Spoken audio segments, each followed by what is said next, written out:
Sebuah fakta data, setiap tahun pertumbuhan jumlah Bitcoin meningkat sekitar 2%-an dari jumlah yang beredar saat ini, atau sekitar 300.000 sampai 350.000-an Bitcoin baru. Diperkirakan sekarang sudah mendekati angka 18,9 juta dari target yang beredar 21 juta. Alias kalau dihitung sederhana, di tahun 2030, 100% Bitcoin sudah stop, tidak ditambang lagi. Kalau hal ini bisa tercapai dan benar, tidak ada lagi penambahan Bitcoin beredar, Bitcoin bisa jadi game changing ekonomi dunia.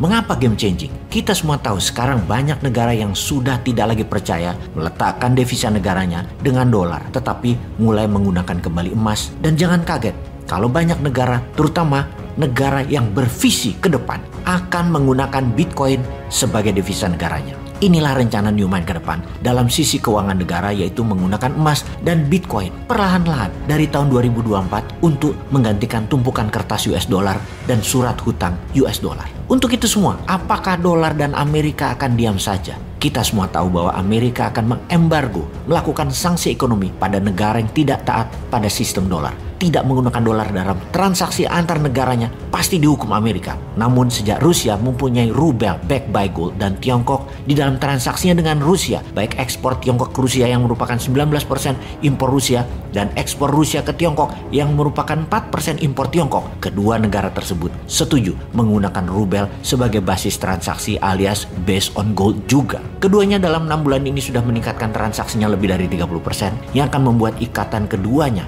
Rusia Tiongkok menjadi tambah akrab dan solid. Ini membuat Amerika sekali lagi marah dan kalah taktik. Amerika serba salah. Sekarang dolar yang dicetak kebanyakan, suku bunga tinggi, inflasi tinggi, dan dunia mulai melawan tidak pakai dolar, terutama negara-negara yang pro Rusia yang mengakibatkan turunnya demand terhadap dolar. Sesungguhnya inilah masa untuk Indonesia, negara-negara yang terikat dengan dolar mulai bergerak melepaskan belenggu dolar. Boleh pakai rupiah backed by gold, boleh juga pakai rubel selama backed by gold.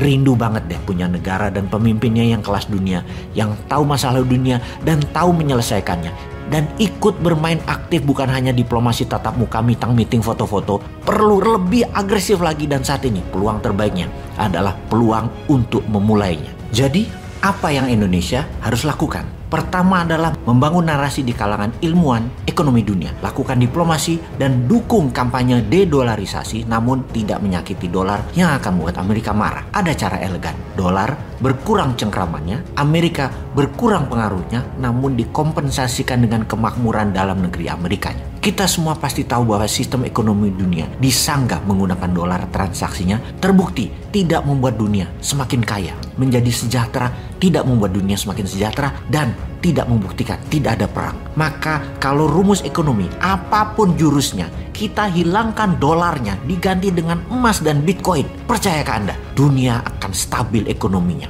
Harga telur 20 tahun ke depan akan sama. Harga barang produksi bahkan setiap tahun bisa deflasi, turun 1% nilainya setiap tahunnya, sampai 20 tahun ke depan sebelum stabil selamanya. Dunia ini dari dulu punya mimpi. Harga barang nilainya tetap selama tahunan ke depannya. Dan dapat dipastikan selama pakai dolar dan dolar dicetak berlebihan dan dolar diedarkan dengan sistem hutang pakai surat berharga yang ada bunganya, lupakan dunia akan sejahtera. Solusi menggunakan currency backed by gold adalah yang terbaik, di mana langkah awalnya seperti apa yang MMT lakukan yang telah diterapkan di dinaran. Pakai berat emasnya dalam transaksinya, pakai gramasi emasnya aja sekalian, tak usah buat uang fiatnya lagi. Bisa transaksi fisik pakai micro gold untuk di bawah 1 gram, bisa pakai fisik emas juga di atas transaksi 1 gram, atau pakai digital seperti kita semua tahu. Transfer banking system merupakan transaksi 90% dari transaksi mata uang dunia. Dinaran adalah digital gold banking transaction, bukan hanya sarana jual beli emas. Di seluruh dunia,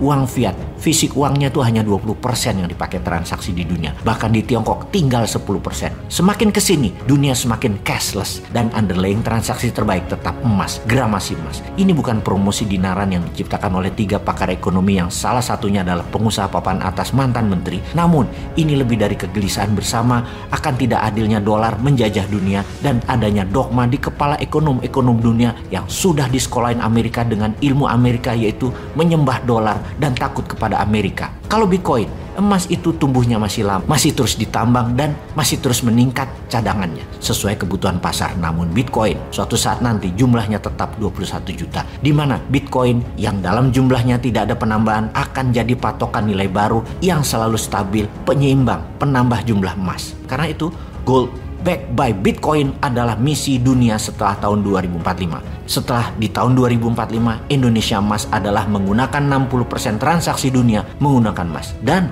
di tahun 2070, 100% transaksi di dunia menggunakan emas, di mana harga emas disanggah oleh Bitcoin. Kalau saat ini ada 120 triliun dolar uang beredar, jumlah emas hanya 100.000 ton emas atau senilai 10 triliun dolar saja. Maka emas dunia cadangannya harus meningkat ke 1 juta ton, dan 21 juta Bitcoin senilai 1 triliun dolar saat ini akan menjadi 10 triliun dolar di tahun 2045 dan akan menjadi 50 juta dolar di tahun 2070. Di mana cadangan 1 juta ton emas di tahun 2070 akan membuat dunia seimbang, balance di antara nilai pasar, jumlah barang produksi, dan emas sebagai alat transaksi.